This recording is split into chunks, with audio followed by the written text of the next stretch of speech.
ha guiado tu camino y a tu lado siempre está. Sus promesas cumplirá y a su tiempo lo verás. Eres parte del pueblo de Dios, Él te levantará, te restaurará y tu victoria llegará. Fuiste llamado y escogido, a su voz has respondido. Es tiempo de creer. Centro Victoria, nacimos para vencer. Muy bien, como siempre, darle gracias a todas las personas que están suscritas al canal, que nos siguen, que nos bendicen, que de una u otra manera pues le dan like, nos ven, nos recomiendan a otras personas, y así es como esto se ha ido extendiendo ya por tantas naciones y está alcanzando a tantos miles de personas. Gracias a ustedes también aquí. Hoy quiero hablarles un poquito del libro de Job. ¿Les parece bien? Sí. Job es uno de los libros más interesantes de la Biblia. Si no entiende o no dejo claro todo lo que voy a decir esta noche, no importa, por lo menos que algo le vaya quedando. Probablemente Job es el libro más antiguo de toda la Biblia. Es muy probable que Job se hubiera escrito antes que el libro de Génesis. La Biblia, tal vez le digo que le puede parecer raro, porque uno sabe Génesis, Éxodo, Levítico, pero la Biblia no fue escrita en orden cronológico. Y Job, ahora después voy a tratar de explicarles por qué, es probablemente el más antiguo de todos los libros de las Escrituras.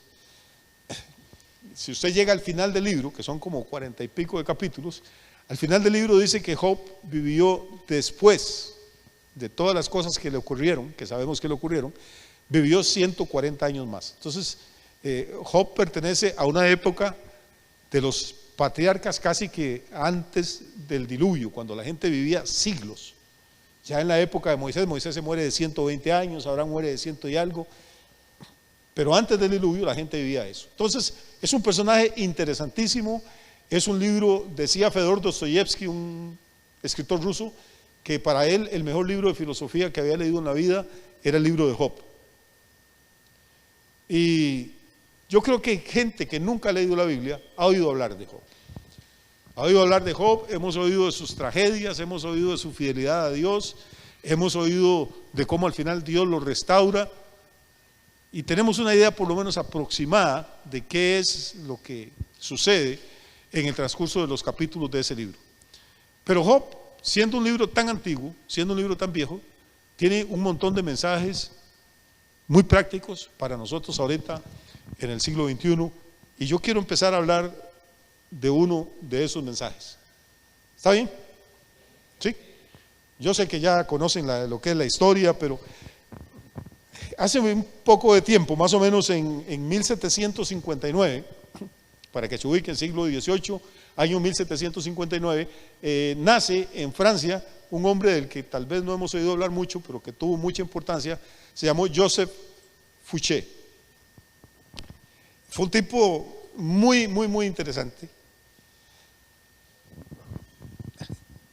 Tiene muy mala reputación. Fue ministro de policía en Francia, estuvo en la época de la Revolución Francesa, estuvo con Bonaparte, estuvo con los reyes, cambiaba de bando de un lado para el otro y siempre era como los gatos, siempre caía de pie. Este Fouché, como jefe de toda la policía de Francia en una época terrible, tenía fichas y datos, información sobre cuantas personas usted se pueda imaginar, senadores, diputados, nobles, comerciantes, empresarios. El tipo sabía la vida de milagros, tenía un ejército de espías y toda la información él la iba acumulando. Y ya un poco viejo, él acuñó una frase que se hizo famosa en todo el mundo. Fouché decía que todo hombre tiene su precio. O sea, que no había que molestarse en averiguar si alguien se podía corromper o no se podía corromper. Que todos los seres humanos somos corruptibles, todos nos corrompemos, todos tenemos un precio, decía él. Lo único que hay que averiguar no es si se corrompe o si no se corrompe. Lo que hay que averiguar es cuánto cuesta corromperlo.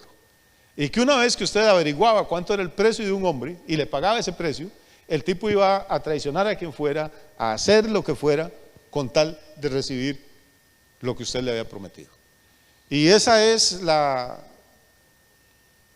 frase que lo hizo famoso a él y que han copiado cientos y miles de personas, y la frase con la que mucha gente todavía maneja su vida. Todos tienen un precio, el asunto es cuestión de averiguar cuánto es y ofrecerle eso, y por ese precio esa persona va a hacer lo que usted le pida. Curiosamente, cuando uno lee el libro de Job desde esta óptica, desde esta perspectiva, se da cuenta que esa opinión que allá por 1790, 1795 tenía Joseph Fouché, es como la misma opinión de Satanás. Satanás cree que toda la gente tiene un precio y que es cuestión de ofrecerle a una persona el precio correcto, lo que ella quiere verdaderamente, y que esa persona va a hacer cualquier cosa. ¿Se acuerda lo que hizo con Jesús? Dice que le mostró todos los reinos del mundo y su gloria, y le dijo: todo esto te daré si postrado me adorares. ¿Por qué? Porque Jesús es el hombre más importante que ha caminado por este planeta. Entonces Satanás le ofrece el precio más alto que le ha ofrecido a nadie. Pero Jesús le demuestra que está equivocado y le dice: no, vete, porque escrito está: al Señor tu Dios adorarás y a Él solo servirás. Lo que Jesús le está diciendo es: yo no tengo precio, yo no me vendo, yo vine a hacer algo y no voy a apartarme del camino por ninguna causa, por ningún premio, por ninguna recompensa, por ninguna razón. Pero mucho antes de que Jesús hiciera eso, y aquí es donde entra en juego el libro de Job, tenemos esa historia de Job que, repito, es apasionante, es extraordinaria, y que deberíamos leerla hoy, o analizarla por lo menos, desde esta perspectiva, porque cuando usted abre la Biblia, y ojalá que la tengamos ya abierta, en ese primer capítulo de Job,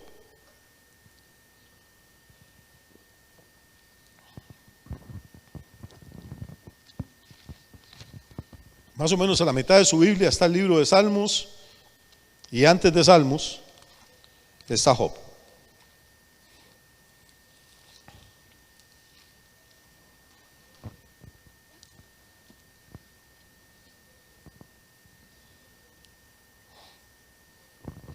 ¿Lo tenemos?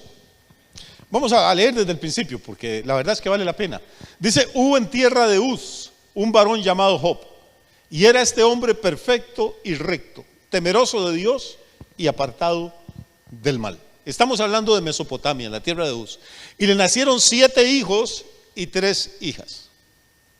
Su hacienda eran 7,000 ovejas, 3,000 camellos, 500 yuntas de bueyes, 500 asnas y muchísimos criados. Y era aquel varón más grande que todos los orientales. Vamos a parar ahí un poquito, vamos a ir leyendo despacio y tratando de analizar. No de emocionarnos, sino de analizar. Yo creo que aquí la mayoría somos gente de campo, o hemos crecido en el campo.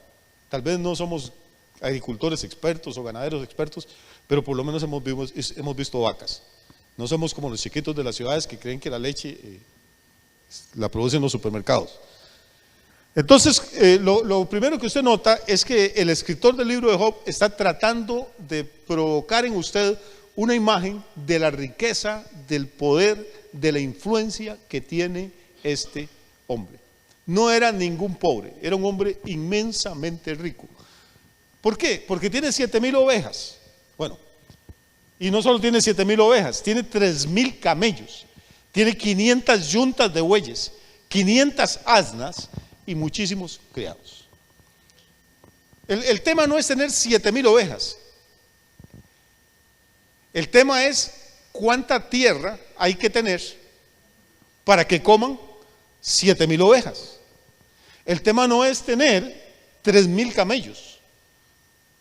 Es dónde comen esos camellos, dónde viven. Es tener 500 yuntas de bueyes. Pero ¿para qué quiere usted 500 yuntas de bueyes? Para arar o para traer las carretas cargadas de grano con las cosechas. Tiene 500 asnas, tiene muchísimos criados y es más grande que todos los orientales. Entonces, aquí nos da una idea de la riqueza de este hombre, de su poderío, de la influencia que puede tener en toda aquella región. Pero también en el versículo 1 nos da otra idea. Dice que este hombre era perfecto, recto, temeroso de Dios y apartado del mal. Lo primero que hacemos en estos 3 versículos que estamos leyendo es ver una cosa. Según la Biblia, usted puede ser una persona recta, honesta, temerosa de Dios y ser una persona próspera. Porque la idea que nos ha metido la religión es que para que usted sea un buen cristiano, tiene que ser pobre, arruinado, miserable, andar roto y remendado y casi que pidiendo limosna. Si se arregla, si se pone bonita, si vive en una buena casa, si maneja un buen carro, si tiene una empresa, entonces usted va a terminar siendo un carnal. Eso es una mentira del diablo. Lo primero, no sé si usted lo está notando, pero yo lo primero que noto aquí, el primer versículo es lo más importante. Es un hombre justo, recto, es temeroso de Dios y apartado del mal. Pero en segundo lugar, no es ningún mendigo. Es un tipo que tiene miles de ovejas, miles de camellos, que tiene 500 yuntas de bueyes, que tiene asnas y que tiene muchísimos criados. Este hombre es una empresa caminando. Recuerde que este es un libro muy antiguo. Aquí no hay en ese momento industrias. Lo que hay es, la riqueza es agropecuaria, es tener tierra y tener ganado. ¿Cuántas hectáreas de tierra tendrá este hombre? ¿Cuántos ríos cruzarán esas tierras para que beban todos esos animales? ¿Cuántos vaqueros tendrá? ¿Cuántos pastores de ovejas? ¿Cuántos conductores de camellos? ¿Cuántas cocineras para poder servirle a todas esas personas? Este hombre, donde quiera que él se mueve, lo que lleva es una comitiva gigantesca. Es un hombre poderoso, pero es un hombre temeroso de Dios. Tiene una familia interesante también. Nos habla de la familia. Dice que a él le nacieron 7 hijos y 3 hijas. Cuando usted tiene esa cantidad de plata, tener 10 hijos no es mucho. El problema de la gente pobre, que vive en una casita de 2 cuartos y se ponen a tener hijos como conejos. Los hijos son una bendición, sí, son una bendición, pero también son una responsabilidad. Entonces no se atenga a que Job tuvo 10 para tener usted 10. Y los hijos, dice el versículo 4, iban sus hijos y hacían banquetes en sus casas, cada uno en su día, y enviaban a llamar a sus 3 hermanas para que comiesen y bebiesen con ellas. ¿Qué notamos en este versículo? Ayúdeme. Primero, los hijos cada uno tenía su propia casa. Iban y hacían ¿qué? Banquete en su casa. Segundo, no comían gallo pinto. Dice que hacían banquete. Él estaba bien económicamente, sus hijos estaban bien económicamente. Me da la impresión de que las 3 hijas eran solteras, porque los hermanos cada día mandaban a llamar a las 3 hijas. Las 3 hijas probablemente vivían con el papá y con la mamá en su casa, pero los hijos ya están grandecitos, cada uno tiene su casa, probablemente cada uno ya tiene sus rebaños también, cada uno tiene sus empleados, cada uno ya tiene sus finanzas arregladas. Y viven bien, comen bien, que eso no tiene nada de malo tampoco. Y acontecía que habiendo pasado en turno los días del convite, Job enviaba y los santificaba, y se levantaba de mañana y ofrecía holocaustos conforme al número de todos ellos. Porque decía Job, quizá habrán pecado mis hijos y habrán blasfemado contra Dios en sus corazones. De esta manera hacía todos los días.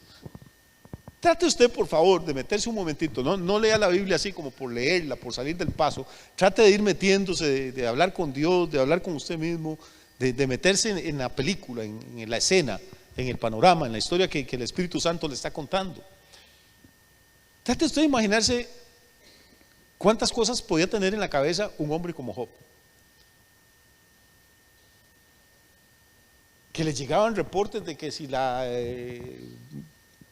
vaca se fue a un guindo, que si la oveja estaba parida, que si el otro que si el pasto se está secando, que ese hombre tenía que manejar una empresa gigantesca, tenía que controlar probablemente a decenas o a cientos de empleados, pero dice que todos los días de la vida, este hombre se levantaba y buscaba a Dios y ofrecía sacrificios por cada uno de sus hijos. Porque decía, es capaz de que anoche, mientras comían, mientras estaban en el banquete, a alguno se le fue la mano con el vino, tal vez dijo alguna palabra grosera contra Dios y ha pecado y ha ofendido a Dios, y traía los animales, los sacrificaba, decía Dios, perdona a mi hijo fulano, a mi hijo mengano, ten misericordia. O sea, este tipo no solo es un empresario, hermano, no solo es un varón justo, es un sacerdote en su familia.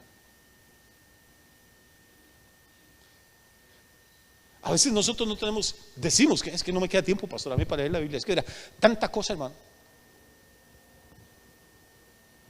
tanta cosa que me pasa por la cabeza. Y no hace nada, hermano, no tiene ni 30 vacas. Y entonces hemos ido perdiendo, hermano, la costumbre de que los varones, los cabezas de casa, sean sacerdotes en su casa. Hemos perdido la costumbre de que los padres debemos de orar por los hijos, de que debemos de orar por nuestros nietos, de que debemos bendecirlos, de que debemos interceder por ellos. Pero este hombre, el cuadro que nos está pintando el escritor de Job aquí al principio, a mí me encanta. Y en ese momento, en ese cuadro maravilloso de un tipo justo, recto, perfecto, temeroso de Dios, de un hacendado próspero, de un buen padre de familia, de un tipo generoso con sus hijos, en ese paisaje casi así como idílico, de pronto nos cambian de marcha y nos dice el versículo 6 que un día vinieron a presentarse delante de Jehová los hijos de Dios, entre los cuales vino también Satanás. Es un poco extraño. Esta es la única vez que en el Antiguo Testamento habla de los hijos de Dios, pero no está hablando de seres humanos, está hablando de ángeles, en este caso, en el Antiguo Testamento. Y dice que dentro de esos ángeles que vienen a presentarse delante de Dios, viene Satanás. Y le dijo Jehová a Satanás: ¿de dónde vienes? Tienen que venir a dar algún reporte. Son millones y millones de ángeles viniendo de todos los confines del universo. Yo creo que a cada uno de estos ángeles Dios le ha asignado una zona del universo para que la controle y para que la gobierne. Y la zona que le correspondió a Satanás tenía que ver con este planeta. No sabemos a cuántos de esos ángeles escuchó Dios, interrogó, les oyó su reporte, pero finalmente le toca el turno a Satanás y le dice a Satanás: ¿de dónde vienes? Y respondiendo Satanás a Jehová le dijo: de rodear la tierra y de andar por ella. Y Dios aprovecha la oportunidad ahí mismo y le dijo: ¿no has considerado a mi siervo Job, que no hay otro como él en la tierra, varón perfecto y recto, temeroso de Dios y apartado del mal? Yo no sé si usted lo ve así, pero yo lo que veo es como un padre sacando pecho aquí por su hijo. O sea, Dios sabe que la tierra está patas para arriba, Dios sabe que la tierra está llena de pecado y probablemente el diablo viene a traerle un montón de chismes y decirle: allá abajo nadie te quiere, nadie se preocupa por tus leyes, nadie se preocupa por adorarte. Pero antes de que el enemigo empiece a botar basura, Dios saca pecho y dice: oye, ya que venís de andar por la tierra, no te fijaste por allá en mi siervo Job. ¿Qué hombre tengo yo en ese planeta?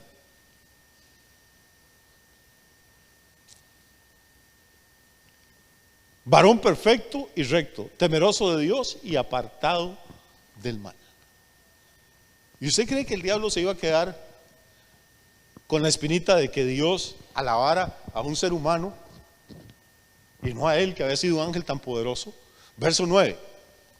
Y respondiendo Satanás a Jehová dijo: ¿acaso teme Job a Dios de balde? ¿Sabe qué significa de balde? Significa gratis. ¿Acaso que que Job te ama porque es buena gente? Job lo que es un interesado, eso es lo que le está diciendo.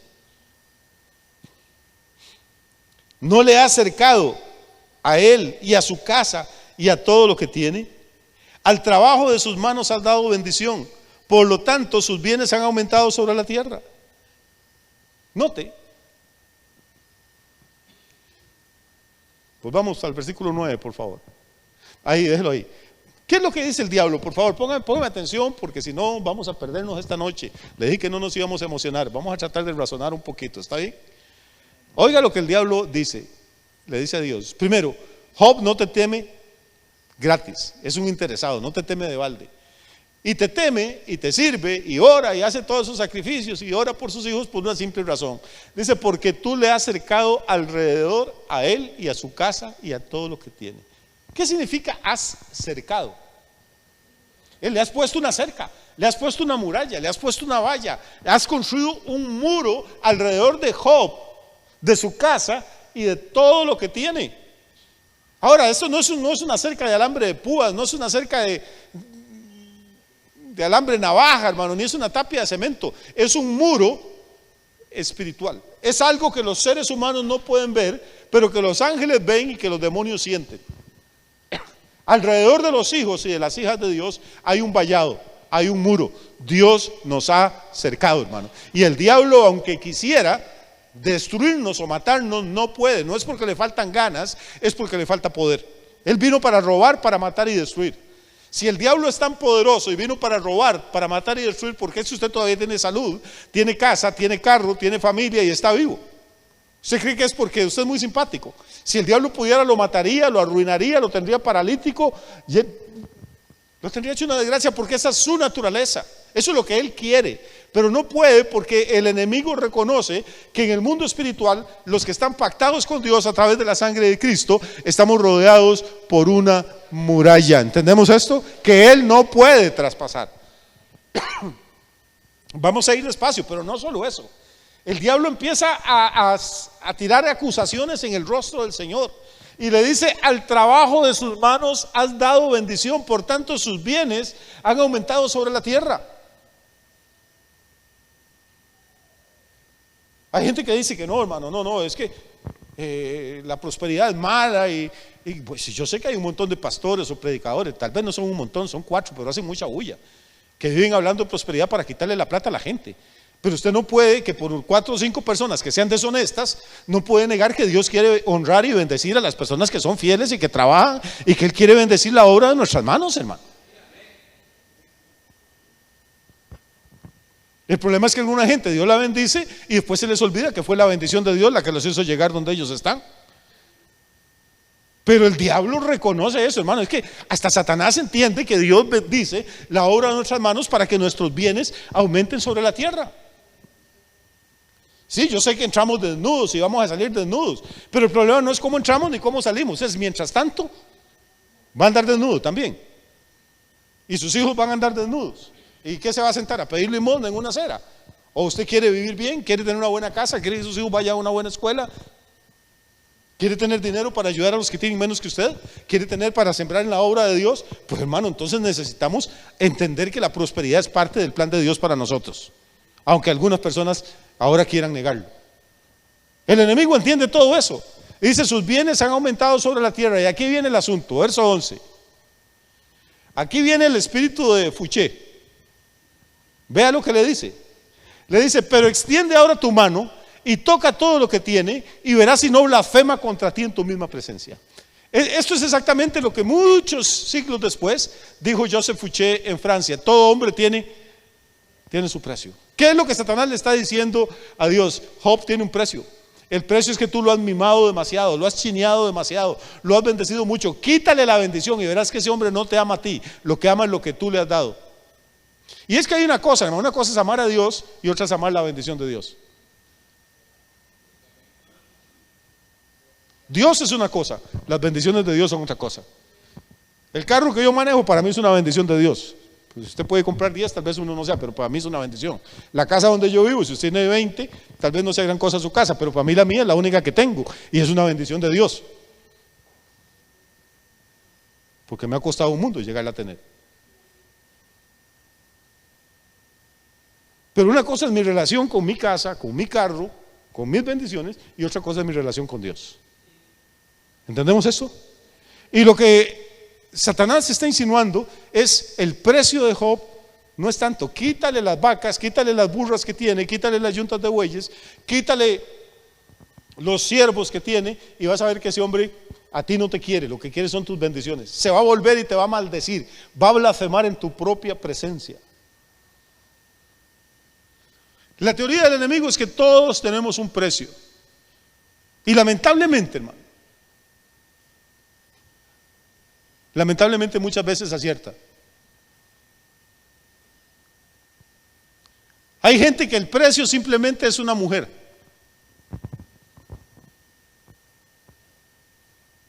No, ya no vuelve a la iglesia, es que soy muy aburrido, por si ahí me encontré una muchacha guapísima, pues sí, ella me ama, yo la amo, ahí está, ahí llegó Cristo. O un hombre.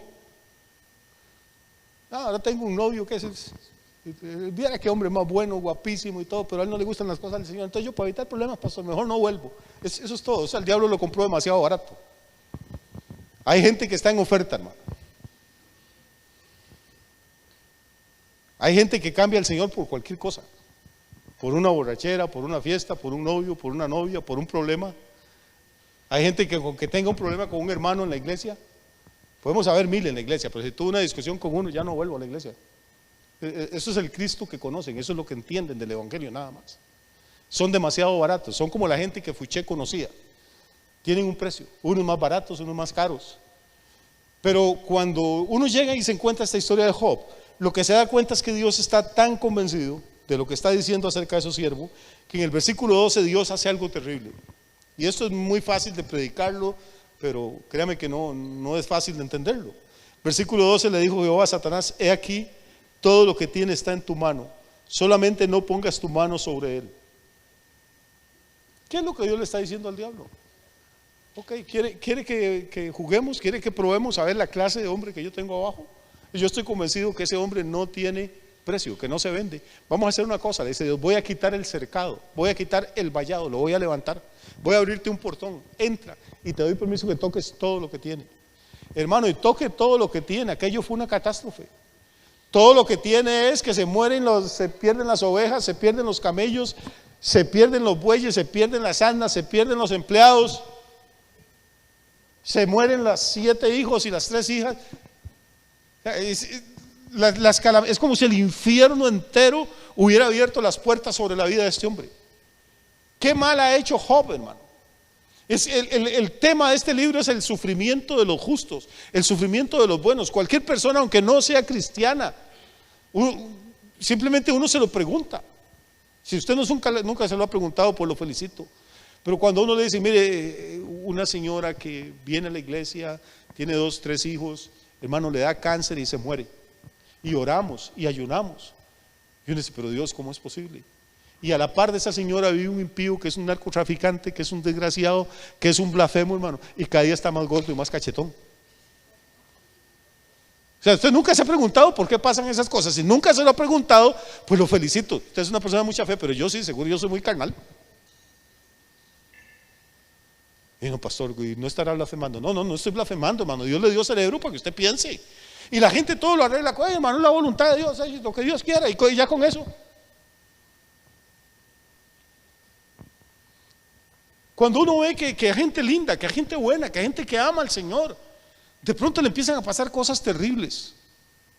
Y que hay gente que usted sabe que es malvada y que parece que están prosperando y que les va cada día mejor, uno tiene que cuestionarse muchas cosas. Y el libro de Job es eso, hermano, es un hombre desesperado cuestionando a Dios. La gente dice: tiene una paciencia como la del justo Job. No, hermano, Job era varón justo y recto y todo esto, pero de paciente no tenía nada.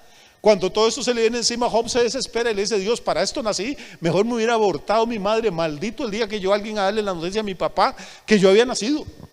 Este hombre se desespera, no entiende, él ama a sus hijos, ama a sus hijas. Le ha costado una vida, y larga vida, de trabajo llegar a tener lo que tiene. Dios lo ha bendecido, y de pronto ve que todos sus sueños, todos sus esfuerzos, lo que tenía guardado para la vejez, todo desaparece en un abrir y cerrar de ojos, hermano. Qué fácil es andar consolando gente. Qué fácil cuando se le muere un hijo a alguien llegar y decirle: tenga paz, hermano, Dios está en control. Sí, pero cuando le toca a uno, qué difícil que es. ¿Quién es el que nunca se ha preguntado? Tal vez a usted nunca le ha pasado nada malo en la vida, tal vez nunca ha tenido un contratiempo, pero ¿quién honestamente no se ha preguntado una vez: Dios mío, ¿por qué a mí? ¿Por qué pasó esto? Pero aún así, después de que el enemigo se desata, hermano, y cae, es que pasa de todo, cae fuego del cielo, hay huracanes, vienen ataques de enemigos, se derrumba la casa. Y cuando llegan todas las noticias, en el versículo 20 del capítulo 1, dice que entonces Job se levantó y rasgó su manto. Esto es una señal de duelo. Y rasuró su cabeza y se postró en tierra. ¿Y qué hizo? ¿Qué hizo, hermano? ¿Usted cree que adorar es venir y tocar la guitarra ahí en tono menor y poner unas 6 pantallas a color ahí atrás y unas máquinas de humo y a cantar bonito? ¿Usted cree que eso es adoración? Vamos a cantar adoración. No, hermano. Adorar es cuando usted está despedazado, cuando ya no tiene ni lágrimas para llorar, y aún así puede tirarse de panza delante de Dios y decir: Dios, no entiendo nada de lo que está pasando, pero tú sigues siendo el Señor de mi vida, tú sigues estando en el trono. Nosotros nunca vamos a aprender a adorar cantando, hermano. Para adorar hay que haber sido pasado primero por la máquina de moler carne.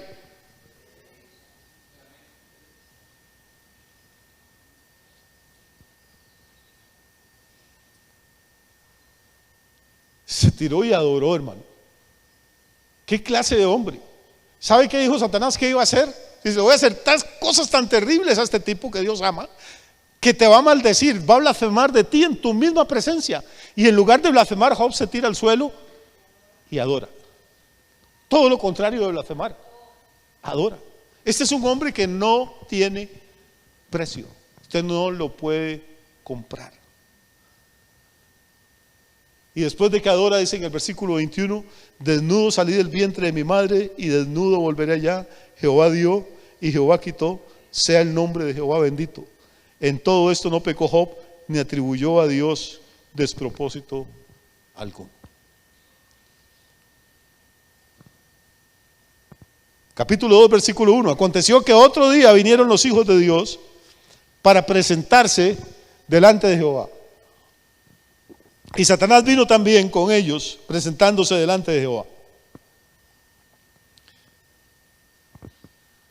Verso 2. Y dijo Jehová a Satanás, ¿de dónde vienes? Ya conocemos esta historia, ¿verdad? La misma introducción del capítulo 1.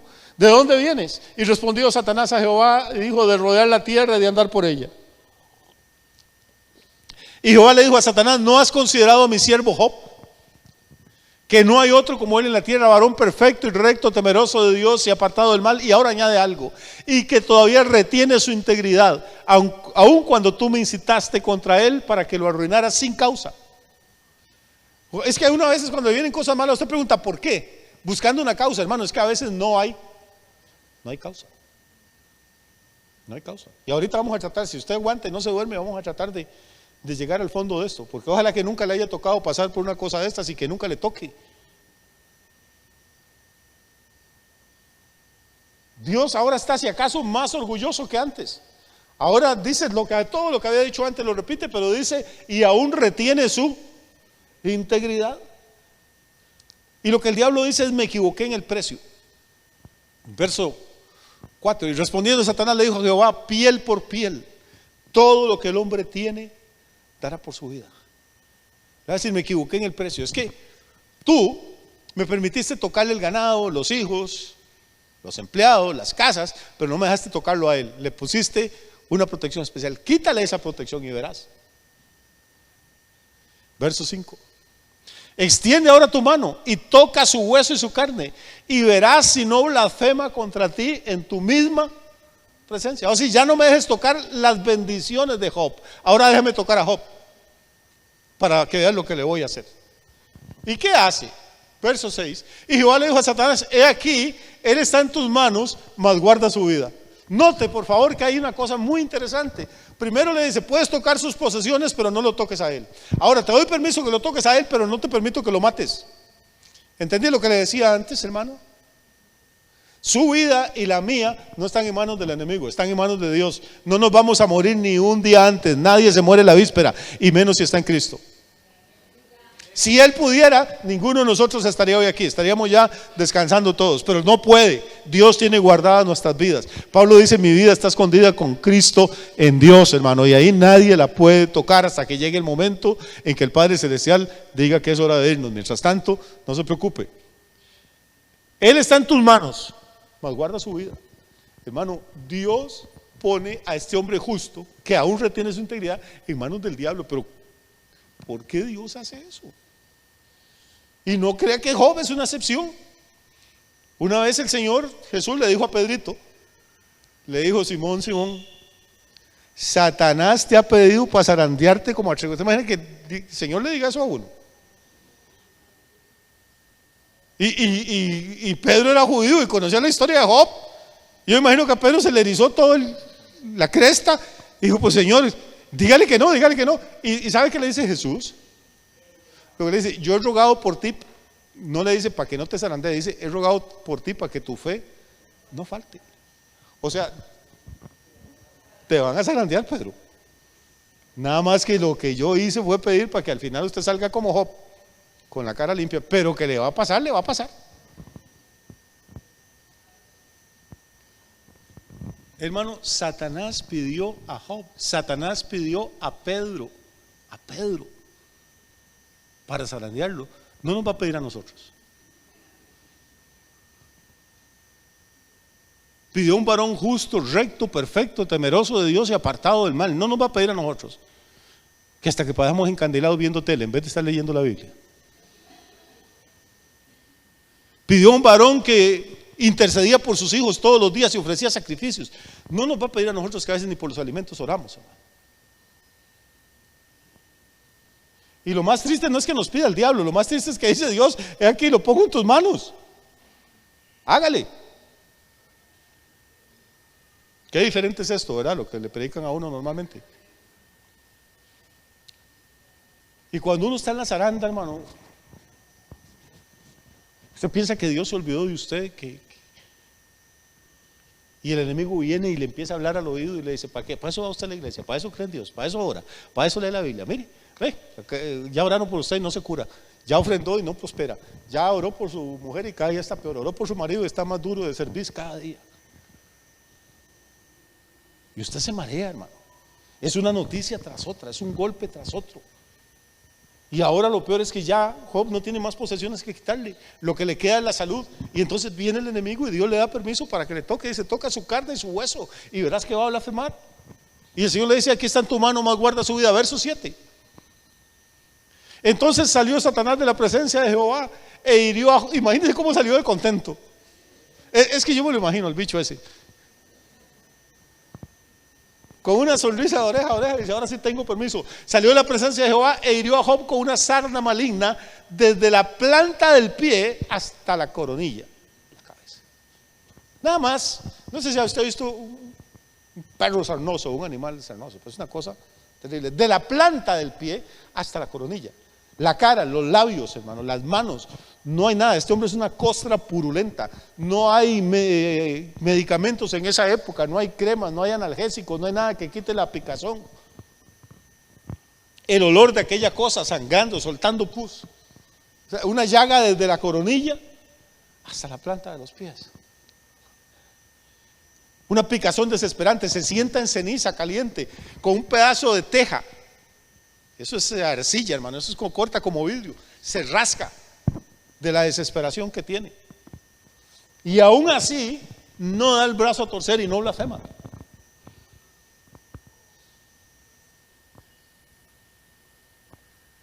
Satanás se volvió a equivocar.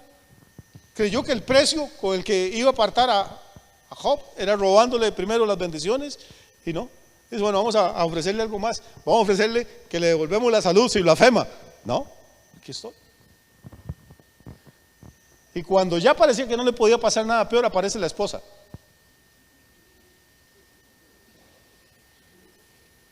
Y esto que no tenía suegra. Aparece la esposa y ve aquella cosa tirada ahí, hermano. El marido que ella está acostumbrado a verlo durante años vestido con ropas lujosísimas, oliendo a perfume, a ungüentos, con sandalias de primera, de lujo, con las mejores ropas. Ahora el marido que tiene es un poco de carne llena de sangre y pus ahí, revolcándose en la arena y desangrándose, hermano, rascándose con un pedazo de teja. Y le dice: es el Dios que tú tienes. Todavía vas a seguir en esa majadería tuya de creer en Dios. Maldícelo y muérete. Mi amor, le está picando mucho.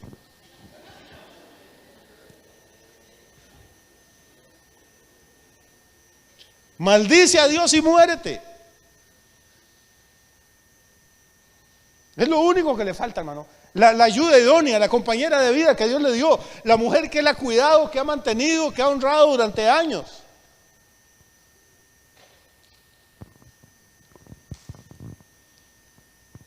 Es que las pruebas y los problemas, hermanos, son cobardes. Nunca andan solos. Cuando lo atacan a uno, lo atacan en manada. Yo no quiero imaginarme cómo podía estar este hombre. Hijos muertos, hijas muertas, sus amigos, sus criados de toda la vida muertos, sus posesiones perdidas, las casas de sus hijos derribadas, su salud hecha una desgracia, él hecho un asco, nadie se le arrima. Y lo único que le queda es su mujer, y su mujer le dice: maldice a tu Dios y muérete. Estoy en el versículo 9 del capítulo 2. Entonces le dijo a su mujer: ¿aún retienes tu integridad? Maldice a Dios y muérete. Y él le dijo: como suele hablar cualquiera de las mujeres fatuas, has hablado. ¿Qué? ¿Recibiremos de Dios el bien y el mal no lo recibiremos? En todo esto no pecó Job con sus con sus labios. ¿Explica esto, hermano? ¿Nos quita el dolor? ¿Nos quita el sufrimiento? No, no lo quita. El libro es muy largo, yo no voy a poner a leerle aquí los 42 capítulos que tiene. Pasan muchas cosas, hay que leer el libro porque de verdad es impresionante. Pero nada más déjeme decirle algo, porque para que se lo lleve para pensar en su casa. Vamos al último capítulo, el capítulo 42.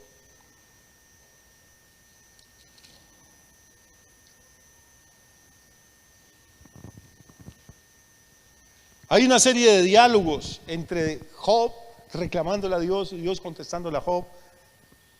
Y al final de esos diálogos, en el capítulo 42, que es el último, el versículo 1, dice, respondió Job 42:1, respondió Job a Jehová y dijo, yo conozco que todo lo puedes y que no hay pensamiento que se esconda de ti. ¿Quién es el que oscurece el consejo sin entendimiento? Por tanto, yo hablaba lo que no entendía, cosas demasiado maravillosas para mí que yo no comprendía. Oye, te ruego y hablaré, te preguntaré y tú me enseñarás. De oídas te había oído, mas ahora mis ojos te ven. Por tanto me aborrezco y me arrepiento en polvo y ceniza. ¿Cuál es el propósito? Uno se pregunta, hermano, ¿para qué todo este sufrimiento? ¿Para qué toda esta tragedia? ¿Por qué Dios permitió que Job pasara todas estas cosas? Yo creo que al final de la jornada, hermano, la clave está en esas últimas palabras de Job. Puedo estar equivocado, pero creo que esa es la clave. Job dice en versículo 5, de oídas te había oído, mas ahora mis ojos te ven. Cuando usted ha tocado fondo, ahí en la zaranda del sufrimiento y de las pruebas y las luchas, va a aprender a conocer a Dios, hermano, de una forma diferente a como lo conoce el resto de la gente. Una cosa es haber oído hablar de Dios y otra es conocerlo y conocer la fidelidad de Él. Y entender que aunque a veces no entendemos por qué están pasando las cosas, y aunque la prueba a veces dura años, al final el propósito de Él va a ser traer a nuestra vida una revelación más profunda de quién es Él y por qué estamos nosotros aquí. La mayoría de nosotros conocemos a Dios de oídas, de lo que oímos al predicador o al cura, o lo que leemos en un libro, o escuchamos en la radio, o vemos en la televisión. Pero otra cosa es haber estado, hermano, en el pozo, en el lodo cenagoso, y sentir que al final la mano sobrenatural de Dios se extiende y lo agarra a usted de ahí, lo saca y pone sus pies sobre la roca. Y déjeme decirle un par de cosas más esta noche antes de terminar. En ese mismo capítulo 42, versículo 10. Una vez que Job llega a esa convicción, llega a esta revelación, ocurre algo en el versículo 10. Dice, y quitó Jehová la aflicción de Job cuando él hubo orado por sus amigos, y aumentó al doble todas las cosas que habían sido de Job. Y vinieron a él todos sus hermanos y todas sus hermanas, y todos los que antes le habían conocido, y comieron con él pan en su casa, y se condolieron de él, y le consolaron de todo aquel mal que Jehová había traído sobre él, y cada uno de ellos le dio una pieza de dinero y un anillo de oro. Y bendijo Jehová el postrer estado de Job más que el primero, porque tuvo 14,000 ovejas, 6,000 camellos, 1,000 yuntas de bueyes y 1,000 asnas, y tuvo 7 hijos y 3 hijas. Llamó el nombre de la primera Gemima, el de la segunda Cesia, y el de la tercera Keren-Apuc. Y no había mujeres tan hermosas como las hijas de Job en toda la tierra, y les dio su padre herencia entre sus hermanos. Después de esto vivió Job 140 años, y vio a sus hijos y a los hijos de sus hijos hasta la 4ª generación. Y murió Job viejo y lleno de días. Yo le voy a ser sincero, no debería decir esto, pero le voy a ser sincero. A mí este final no me convence mucho.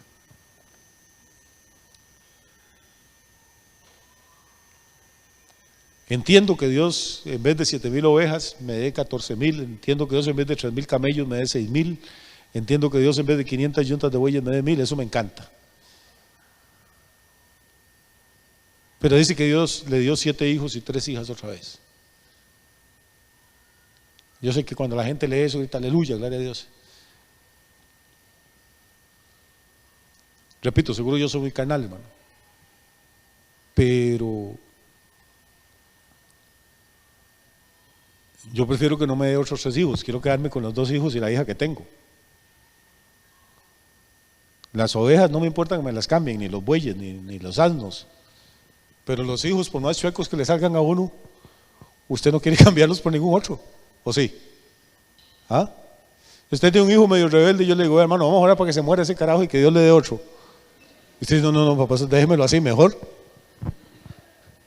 Entonces, entiendo el espíritu que hay y entiendo que lo que el escritor quiere hacernos ver también es el milagro. Porque cuando mueren sus 7 hijos ya mayores y sus 3 hijas, y Job, tengo la sospecha, esto ya es pura carne mía, pero tengo la sospecha que la esposa esa que le dijo, maldice a Dios y muérete, creo que la que se murió fue ella, porque ya para que ella tuviera 7 hijos grandes y 3 hijas grandes, ya tenía que estar mayorcita. Y ahora aquí aparece Job con otros 7 hijitos y otras 3 hijitas. No sé si me estoy explicando. Pero bueno, eso ya es extra Biblia.